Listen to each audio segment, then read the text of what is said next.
昔の日本。大相撲の場所はいつもここから始まる。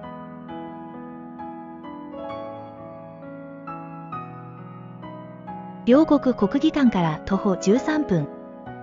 そして墨田区錦糸の津軽稲荷神社から徒歩11分。東京墨田区亀沢。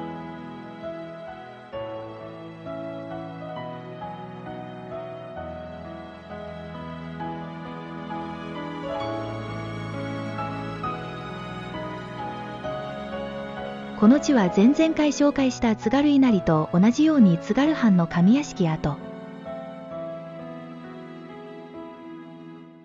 野見の宿根神社。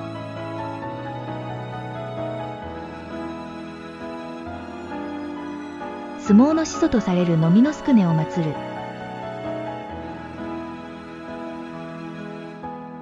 明治17年にこの東側に部屋があった初代高砂浦五郎と交友のあった出雲国宮津子81代千家高富により元津軽家の上屋敷跡を譲り受けて創建された。相撲の本場所前に例祭が行われるほか、新しく横綱が誕生した際には神前で土俵入りを披露する慣例となっている。初代の高砂浦五郎は波乱万丈な人物で、天保9年、現在の千葉県東金市の農家の三男に生まれ、暴れん坊で相撲が好き、自分に磯千島というしこ名をつけてよく遊んでいたけれど、15、6歳ともなれば遊んでもいられず、米付きや他の草取りなどに雇われたりしていた。ある時、他の草取りをやっていると、一人の小じのような女が幼い子の手を引いて道をやってきたが、腹が空いたか、子が泣き出して、なかなか泣き止まない。すると、女は、おっかさんの言うことを聞かないと、百姓にやってしまうよ、と言って叱りつけた。それを聞いていた浦五郎は、胸をつかれる思いがした。つまり、百姓仕事が小じ女にさえも軽蔑されていることを知らされたのである。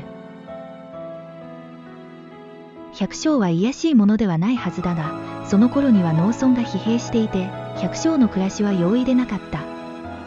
若い彼も百姓の辛さは身に染みて知らされていたし、将来希望の持てる商売とは思われず、小じ女にさえ、馬鹿にされる百姓仕事から足を洗おうと、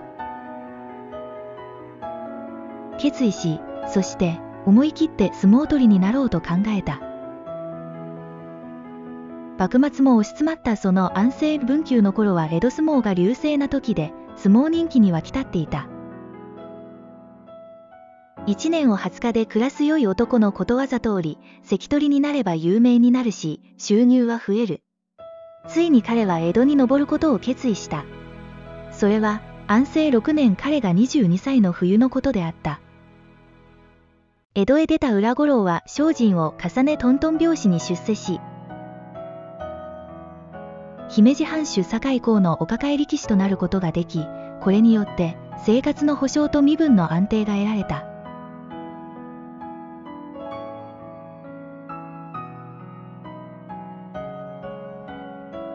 その後も順調に力を伸ばし、ついに前頭筆頭の地位にまで上ることができた。この時、彼は34歳。ところが江戸幕府の終了、明治政府の始まりにより廃藩置県の詔書が発せられ、大名が廃され、お抱え力士たちもおのずから解雇されることになる。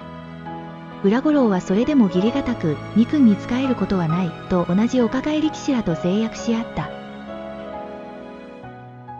ところが、誓約者の一人相生は誓いを破って、土佐の旧藩主、山内公の抱え力士となり、名も綾瀬川と改めていたことが分かり、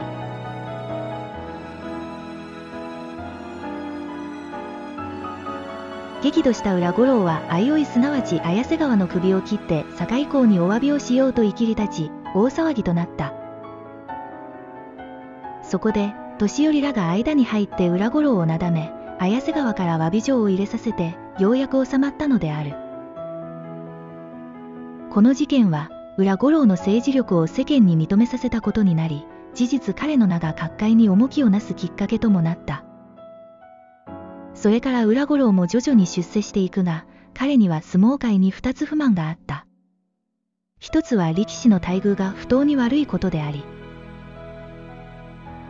他の一つは年寄りが横暴で、1、2の有力者らが利権を欲しいままにしているということであった。そこで、同志に意中を打ち明けて協力を要請し誓約書を作り決版させ、数十名の力士を率いて名古屋に移居し、ここを本拠として東京の本部と対決の姿勢をとった。本部との交渉人として上京した仲間の綾瀬川は、年寄りの筆頭を訪れて談判したところ、逆に説得され、なんと綾瀬川もそれに屈してしまったのである。裏五郎は裏切られて落胆したが、それに追い打ちをかけて、同年11月の肝心相撲番付には、名古屋にいる裏五郎やその他の力士の名は全部削除されてあった。そこで、彼らは東京相撲から脱退して、新たに組織し大阪、京都の力士らと提携して、関西相撲として東京相撲と対峙する姿勢をとり、興行をすることにした。集まった力士は100名を超える勢いだった。翌年、百数十名の力士団を率いて上京し、神田秋葉原で改正組の相撲興行をした。かくして、東京相撲は2派に分裂した形となった。相撲界が二分されていることに対する社会の批判も強くなり、警視庁が2派に分かれた東京相撲を一組織にしようとする狙いで、住まう取締規則を発布し、進んで仲介の労を取ろうとする人も現れて、両派は対等合併することとなり、同時に住まう営業規則12か条を制定して、従来の弊害を除去し、組織の改革を図ることにしたのである。いわば、裏五郎の勝利に帰した。裏五郎は相撲界の大勢力となった後、けれど、転落の道をたどる。政治力もあり、強い弟子を抱える裏五郎はワンマンぶりを発揮し、かつて自分がそうしたように今度は自分が横暴の非難を受けるようになった。明治29年の頃、大砲、甲斐さんらの力士たちが裏五郎の排斥運動を起こし、協会が大揺れに揺れたのである。翌年には相撲協会長の職を退くことになり、彼は脳の病に悩んでいたが、それが悪化して、ついに廃人同様になってしまい、明治34年4月8日、63歳で不帰の客となってしまった。